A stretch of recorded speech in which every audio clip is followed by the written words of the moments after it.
de estudiantes digitales. Estamos muy felices de que estén de nuevo acá, ya retomamos con todo. Muy buenas noches, Geraldine. Estamos con Carla Arteaga, que va a brindar una clase de Introducción a las Ciencias Jurídicas. Vamos a empezar muy puntual, porque Carla tiene un compromiso después de la clase, así que vamos a comenzar puntual. Carla, cuando desees, la palabra es tuya. Ok, sí, se ve bien. Sí, se ve perfecto. A ver, ahorita prendo la cámara.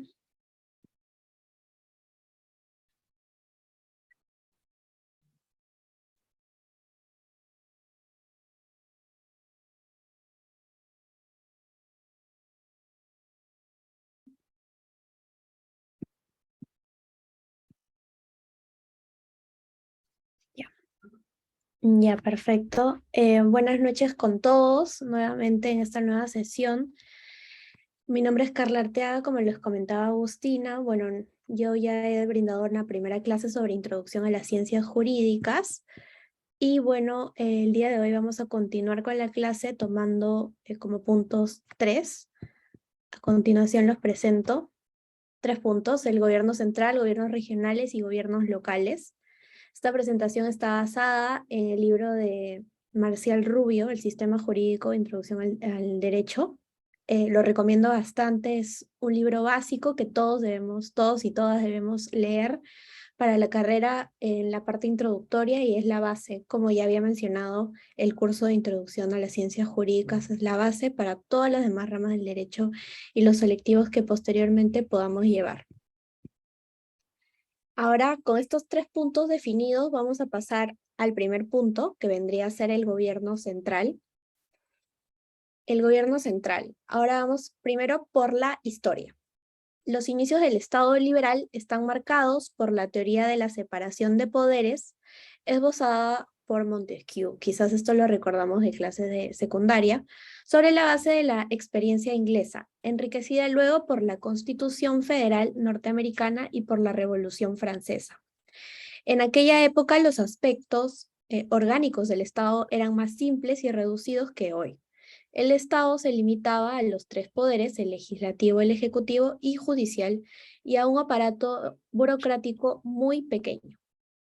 Ahora bien, para pasar a la actualidad, debemos hacer unas precisiones entre los términos de poderes y funciones. El término de poder vendría a ser, podríamos verlo desde 2 puntos de vista. El primer punto de vista es el punto de vista funcional y el segundo es el orgánico. El punto de vista funcional implica que se vean desde la función tanto legislativa, jurisdiccional. La legislativa, por ejemplo, que es la de emitir las leyes del Estado, que es la y también tenemos la potestad o función ejecutiva, que es la de conducir la política y la administración del Estado. Y por último, la potestad o función jurisdiccional, que es la de resolver en base al derecho los conflictos que requieren una solución jurídica. Y luego, como ya había mencionado, el segundo punto, que vendría a ser el orgánico, que son los poderes del Estado, que también vendrían a ser 3: el órgano legislativo, el órgano ejecutivo y el órgano judicial. Entonces, la teoría de separación de poderes supuso que a cada órgano debía corresponder la potestad respectiva, pero la evolución de estas instituciones llevó a que cada órgano realice preponderadamente una de ellas, pero también asuma eventualmente alguna otra. Por ejemplo, pongamos un ejemplo. El órgano legislativo que dicta leyes tiene una potestad legislativa. El órgano tiene una potestad, pero también a la vez ve asuntos administrativos propios de la potestad ejecutiva. Por ejemplo, todo lo referente a su organización interna y a lo relacionado a los funcionarios que trabajan dentro de estas instituciones. También otro ejemplo un poco más claro vendría a ser lo que ocurre con el órgano judicial, y sobre todo con el órgano ejecutivo, que ha asumido en los últimos decenios tanto funciones inherentes a la potestad legislativa como la jurisdiccional. Entonces, tanto tenemos órganos como potestades. Estas diferencias de poderes y funciones, que a la vez se interrelacionan pareciera, debemos tenerlo claro. También, en principio, podemos ver que hay una norma de gran importancia después de la Constitución que vendría a ser la ley, que es producida por el Congreso Legislativo. Los congresistas son los especialistas en brindar las leyes. Y es el nombre que tiene el órgano legislativo. Y en un nivel inferior a la ley tenemos el decreto supremo, que es producido por el órgano ejecutivo en ejercicio de sus funciones propias. Esto quiere decir que para ser válida, la ley no debe contradecir a la Constitución y que un decreto supremo, para ser válido, no debe contradecir ni a la Constitución ni a las leyes. Sin embargo, según la Constitución, a veces el Congreso puede delegar esta potestad legislativa al órgano ejecutivo.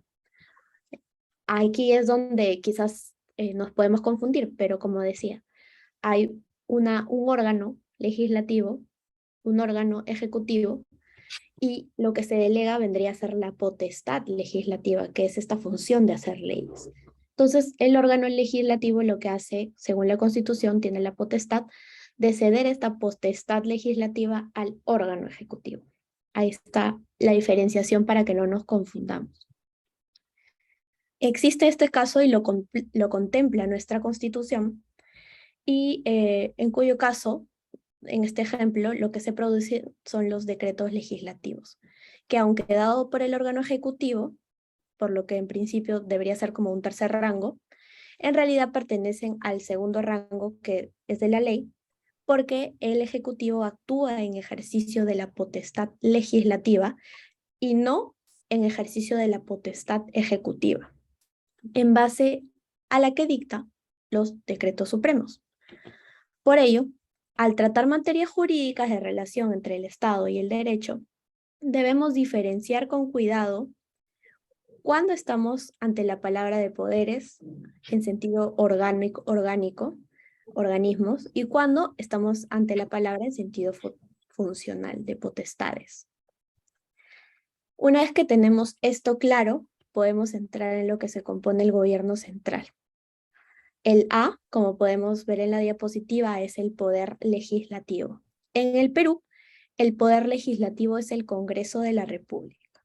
Desde la Constitución de 1993, este es un órgano unicameral, es decir, conformado por una sola cámara.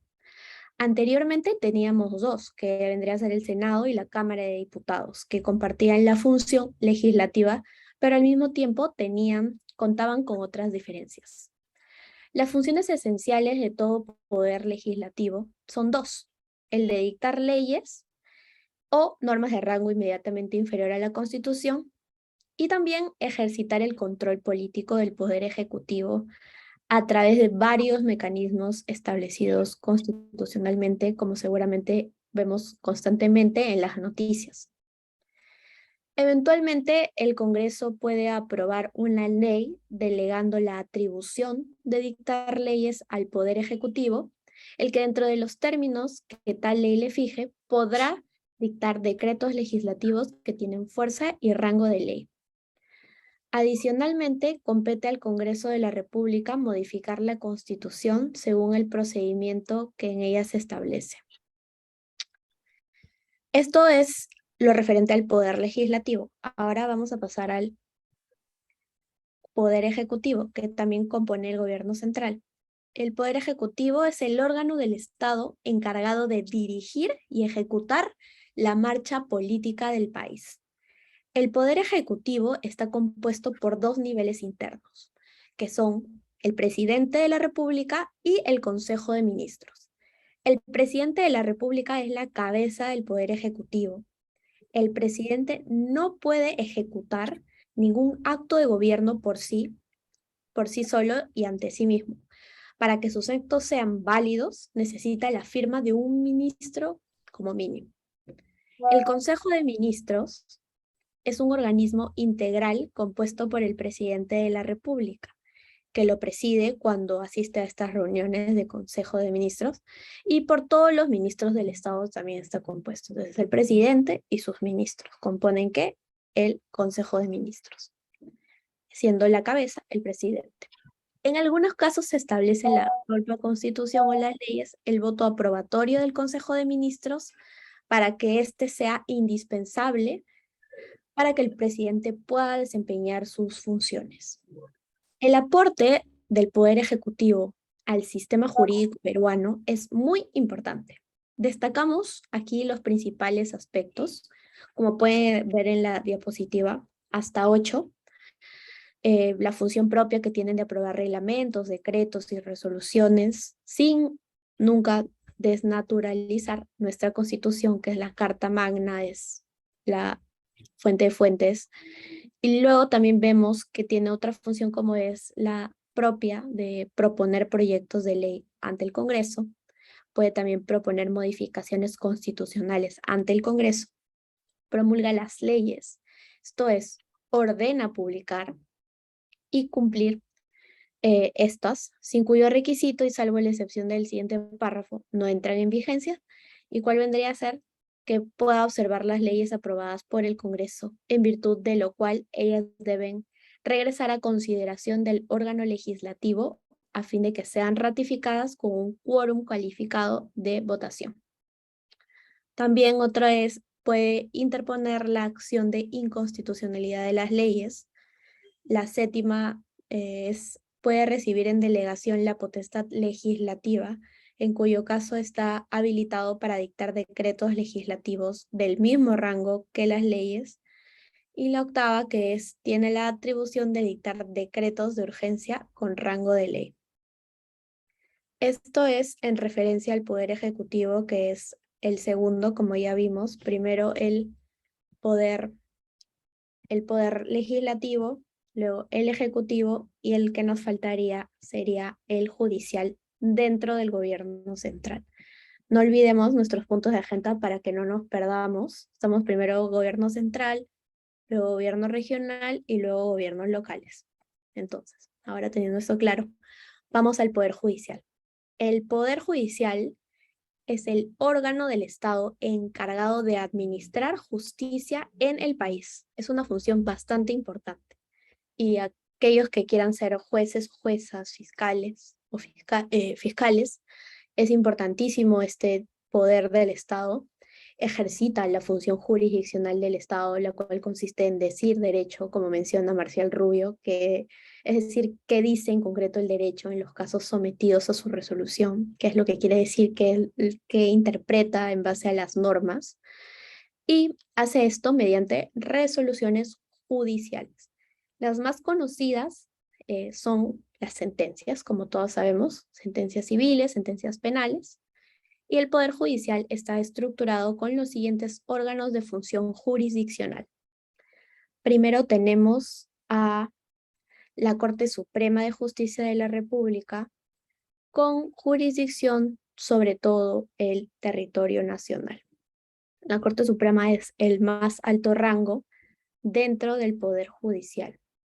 Y es por ello que continuamente quizás vemos a los jueces supremos en las noticias o evaluando qué es lo que hacen los jueces supremos, porque sí, ellos básicamente son la cara del Poder Judicial, son los que dan las directrices para los demás jueces de nivel inferior.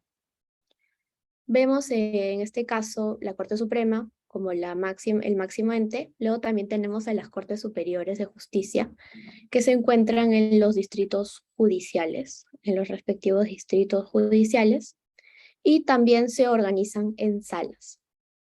O sea, tres jueces superiores componen una sala de corte superior. En tercer lugar, tenemos a los juzgados especializados y mixtos en las respectivas provincias. Estos juzgados pueden ser civiles, penales, de trabajo, de familia. En cuarto lugar, tenemos a los juzgados de paz letrados en la ciudad o la población de su sede. Y por último, los juzgados de paz no letrados, que también existen en algunas zonas del país.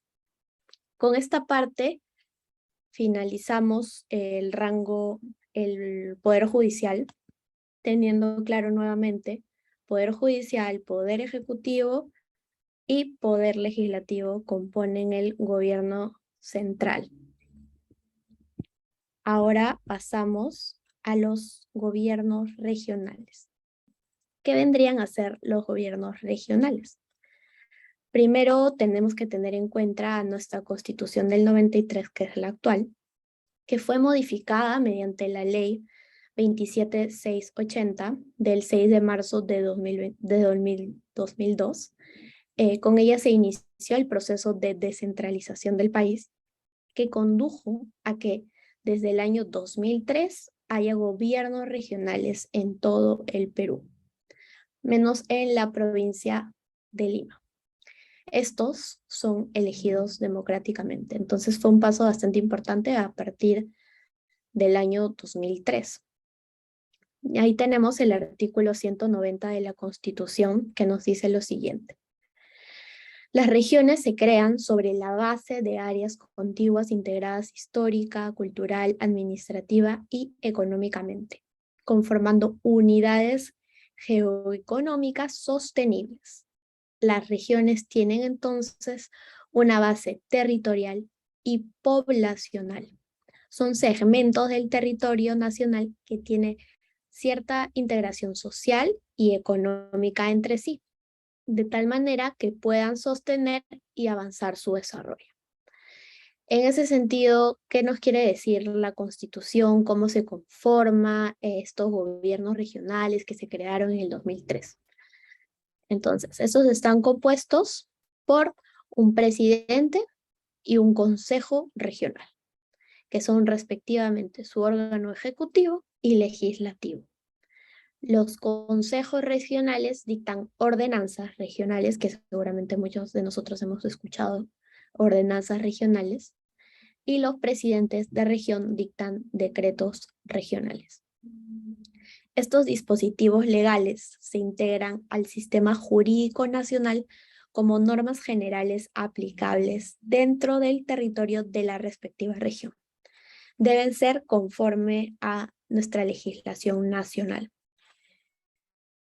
El artículo, así tenemos también el artículo 192 de la Constitución peruana, del 93, que señala: los gobiernos regionales promueven el desarrollo y la economía regional, fomentan las inversiones, actividades y servicios públicos de su responsabilidad, en armonía con las políticas y planes nacionales y locales de desarrollo.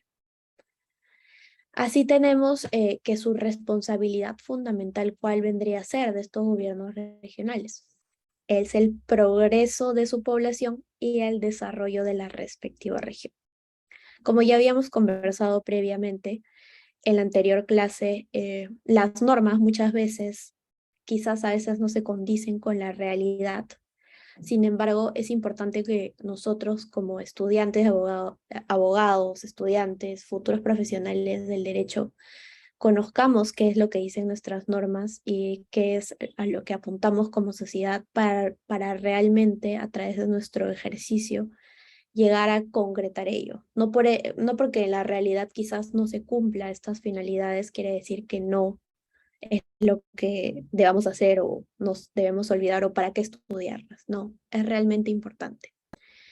Entonces, en la actualidad existen gobiernos regionales en todos los departamentos del Perú, menos en la provincia de Lima. En el departamento de Lima tiene un gobierno regional.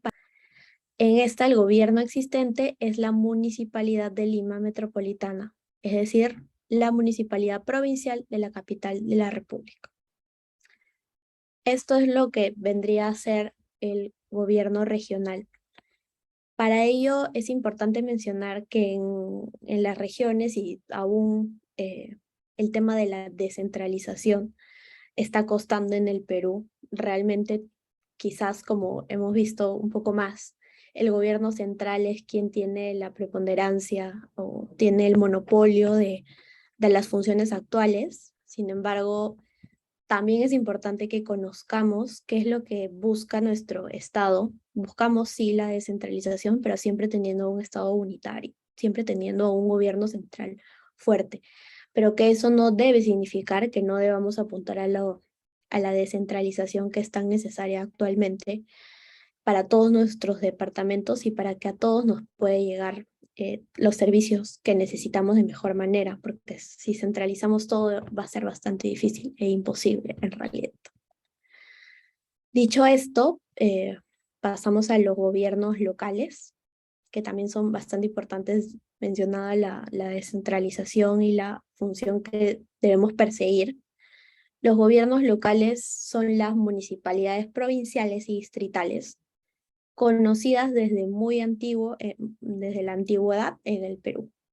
Han tenido existencia casi ininterrumpida desde la colonia.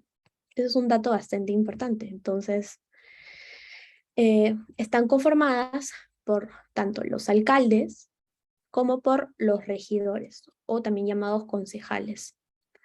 De esta manera, así lo establece nuestra Constitución en el artículo 194, que menciona: las municipalidades provinciales y distritales son los órganos de gobierno local. Tienen autonomía política, económica y administrativa en los asuntos de su competencia. Las municipalidades de los centros poblados son creadas conforme a ley. La estructura orgánica del gobierno local la conforman el Consejo Municipal como órgano normativo y fiscalizador y la alcaldía como órgano ejecutivo, con las funciones y atribuciones que les señale la ley. Los alcaldes y regidores son elegidos por sufragio directo por un periodo de 4 años. Pueden ser reelegidos. Su mandato es revocable conforme a la ley e irrenunciable con excepción de los casos previstos en la Constitución.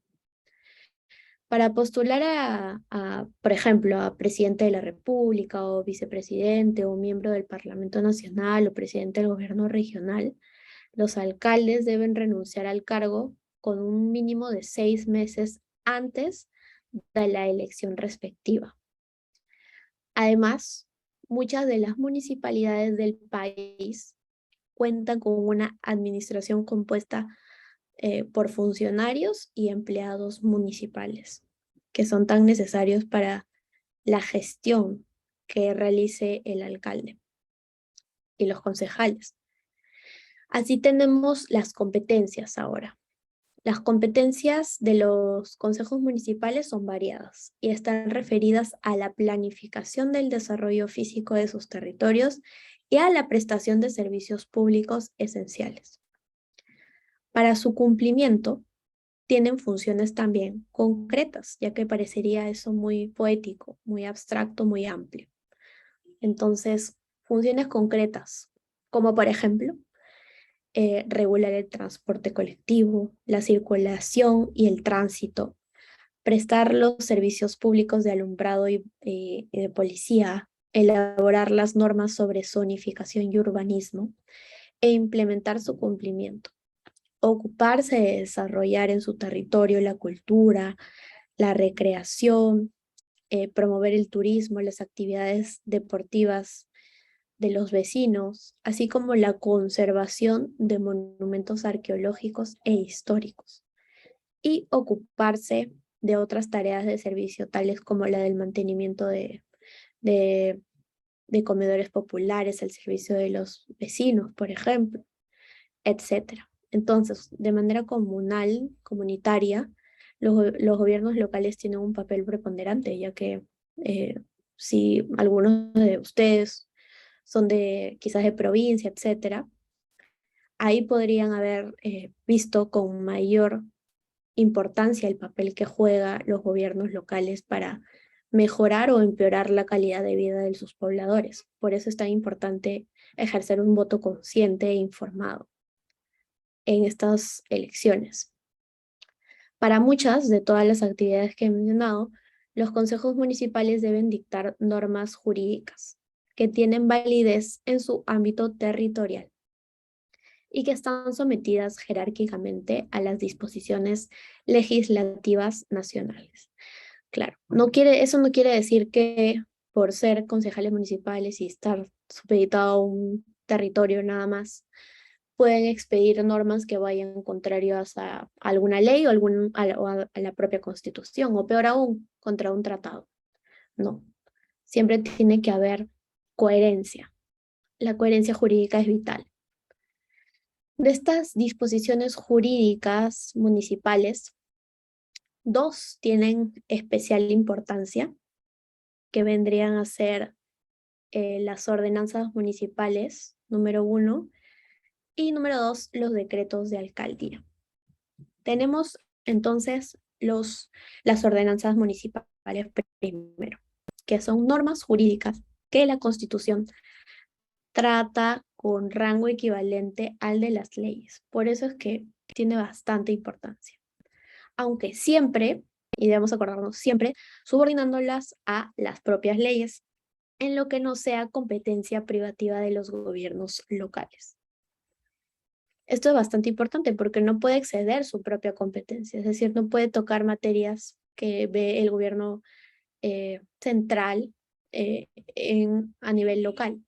No puede ir contra ello, no puede ir, como mencionaba, contra la Constitución, no puede ir contra un tratado internacional, no puede ir contra a una norma rango de ley que no sea que no sea de su competencia, que escape ello. Por eso es tan importante. Y luego también tenemos los decretos de alcaldía. Los decretos de alcaldía para el ámbito municipal son equivalentes a los decretos que produce el Poder Ejecutivo en el ámbito nacional. En este caso, también están sometidos a las disposiciones nacionales y a las ordenanzas de su consejo. Establecen normas reglamentarias y de aplicación de las ordenanzas, sancionan a los procedimientos necesarios para la correcta y eficiente administración municipal y resuelven o regulan asuntos de orden general y de interés para el vecindario que no sean de competencia del Consejo Municipal. Estas disposiciones jurídicas emanadas de los consejos y los alcaldes tienen un peso importante en ciertas áreas de la vida social que corresponde regular y administrar a los gobiernos locales y constituyen parte del derecho peruano. Seguramente más adelante, por ejemplo, en derecho administrativo, van a ver cómo cobra mayor importancia estas normas, tanto de las ordenanzas municipales como los decretos de alcaldía. Pero diría yo, las ordenanzas municipales principalmente, en ciertas cuestiones económicas, en ciertas cuestiones que los alcaldes quieren promulgar y lo hacen, pero contradicen a la propia Constitución. Pero para llegar a ese punto requiere un análisis jurídico mayor y esta es una base para que luego puedan seguir aprendiendo y discutiendo temas del derecho en el cual van a poder ver y van a poder decir, incluso a sus amigos, a sus compañeros, eso está mal porque esta norma inferior no puede ir contra la norma de rango de ley, ¿no? Por ejemplo, entonces a eso es lo que apuntamos. Este curso base enseña los rangos y cómo es que no se pueden contradecir unitariamente con todo el sistema jurídico. En adición a ello, también tenemos que los concejales municipales desarrollan una considerable tarea de resolución de procedimientos administrativos en todas las esferas que les corresponden, de acuerdo a sus atribuciones. A través de esta labor resolutiva, contribuyen de manera significativa a la generación de la jurisprudencia administrativa que se verá seguramente con posterioridad en los cursos que tomen, como decía, probablemente y principalmente en el curso de Derecho Administrativo. También hay un curso electivo de Derecho Administrativo Económico bastante interesante que en el cual se ve con mayor claridad cómo estas normas se contradicen y cómo de perjudiciales al final son para la economía social de mercado, que es la que impone nuestra constitución, que en realidad no es dañina, pero que muchas veces no es comprensible y que a veces bastantes políticos quieren criticar, pero en realidad habría que ver bien si es que es la norma o quizás la ejecución lo que falla. Pero bueno, entonces, dicho esto, hemos podido repasar tanto el gobierno central como los gobiernos regionales y los gobiernos locales. Dentro del gobierno central, para hacer un cierre, hemos visto la historia, hemos visto las precisiones entre los términos de poderes y funciones del Estado. También hemos podido ver las principales funciones de lo que compone este gobierno central, que es el poder legislativo, el poder ejecutivo, el poder judicial. En el poder legislativo vemos funciones de dictar las leyes, ejercitar el control político. En el gobierno central del poder ejecutivo vemos que su principal función es dirigir y ejecutar la marcha política del país. Ahí está el presidente y su consejo de ministros. En el poder judicial vemos la tarea jurisdiccional del Estado, en donde el documento que es más famoso son las sentencias. Vemos cómo se compone el Poder Judicial, la Corte Suprema, los juzgados, las Cortes Superiores, los juzgados especializados, los juzgados de paz, letrados y no letrados. También vemos, luego de ver el gobierno central, pasamos a los gobiernos regionales. Vemos que está compuesto tanto por un presidente como por un consejo regional y que su responsabilidad fundamental es el progreso de su población y el desarrollo.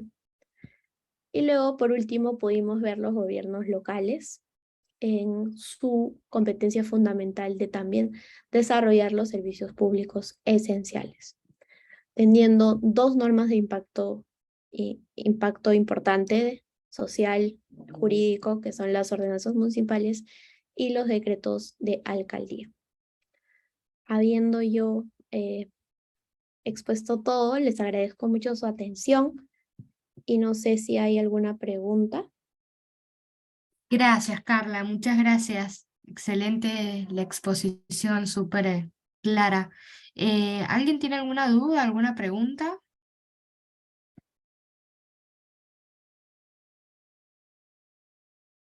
que quiera ponerla en el chat? Ahí vi que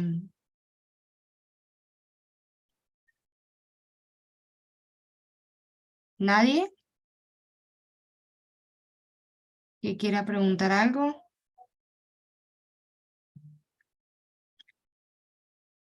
Bueno, nada, ahí vi que, no sé, alguien levantó la mano, si puede ser. Bueno, si está todo claro, entonces podemos darle finalización entonces a la clase de hoy. Carla, muchas gracias por esta clase. Pregunta Pierre, ¿cuándo y cuándo no puede dar los decretos de urgencia? No se pueden dar los decretos de urgencia. Hay unos requisitos que lo establece nuestra Constitución. Los decretos de urgencia me parecen que no pueden darse sobre ciertas materias como las tributarias, por ejemplo. En nuestra Constitución está de manera clara todos los requisitos, pero por ejemplo, en la materia que no se puede tocar por decreto de urgencia es la tributaria y tienen que pasar unos requisitos especiales, no siempre pueden darse, no tiene que ser una situación de urgencia como su propio nombre lo dice, y los requisitos están en la Constitución de manera bastante clara. Genial, muchas gracias, Carla. ¿Alguien más tiene algo para preguntar? ¿Cuál es la diferencia entre resolución de alcaldía y ordenanza municipal? Pregunta Alexander. Ok, eso ya lo vimos, las ordenanzas municipales son normas jurídicas que la Constitución trata con rango equivalente a ley y aunque subordinándola siempre frente a aquellas en las que no sea competencia privativa de los gobiernos locales. A diferencia de, ¿cuál era la segunda? Perdón. Ordenanza municipal. Y la resolución de alcaldía. La resolución de alcaldía, los decretos de alcaldía no tienen rango de ley, son equivalentes a los decretos que produce el Poder Ejecutivo en el ámbito nacional. Y también, obviamente, están sometidas a las disposiciones de rango de ley que tengan y a las propias ordenanzas del Consejo. Están con una menor jerarquía.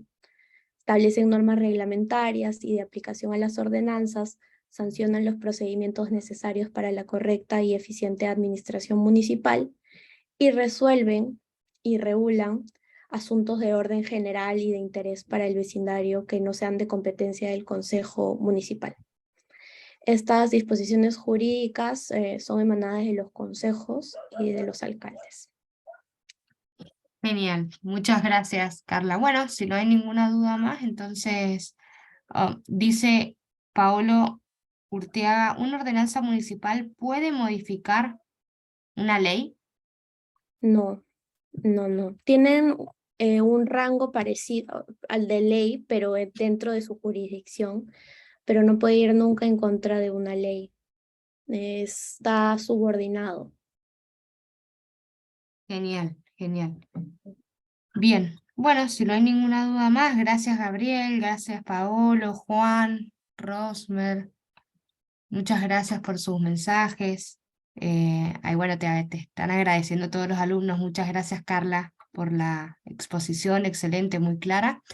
Y bueno, nos veremos entonces este jueves, estén atentos a los grupos que este jueves tenemos una clase muy buena de Derecho Penal que vamos a hablar sobre la culpabilidad, ¿sí? Cualquier cosa que necesiten, se pueden comunicar por los grupos o a mi celular, no hay problema, y en estos días estaremos subiendo la clase, como también enviando el PowerPoint, subiéndolo al Drive, que está en la descripción del grupo, y enviándolo a cada uno de los grupos que tenemos de la Academia en Perú.